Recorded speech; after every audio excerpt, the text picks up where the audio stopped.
বিশ্বাস কৰক ৰাইজ, মই এনেকুৱা এটা বেকগ্ৰাউণ্ড এনেকুৱা এটা ফেমিলি বেকগ্ৰাউণ্ডৰ মানুহ। মোৰ ককা তেতিয়াৰ দিনত 1998-ৰ মোৰ ককা এনেকুৱা হাই ফাই মোৰ ককাৰ সন্মুখত মন্ত্ৰী MLA চিনেমা এক্টৰ যিমান ডাঙৰ মানুহে নহওক, মোৰ ককা এটা ইচ্ছাত এনেকৈ তলমুখে থাকে। কোনে ককাই? মোৰ ককা এটা ইচ্ছাত মন্ত্ৰী MLA যিমান চিনেমা এক্টৰ ডাঙৰ চিনেমা এক্টৰ নহওক, ককা এটা ইচ্ছাত এনেকৈ তলমুখে বহি থাকে। ককা কি আছিল? নাপিত আছিল, চুলি কাটিছিল।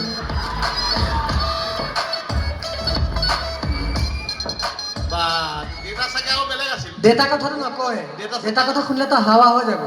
মোৰ দেউতা ইমানেই হাই ফাই, দেউতা ৰাতিপুৱা শোৱাৰ পৰা উঠাৰ পৰা ৰাতি শোৱালৈকে AC ৰুমত উঠা বহা কৰে আৰু কৰোৰ টকাৰ লগত খেলা কৰে। খেলা কৰে। দেউতা কি কৰিছিলে? ATM এটাত চকীদাৰ কৰিছিল।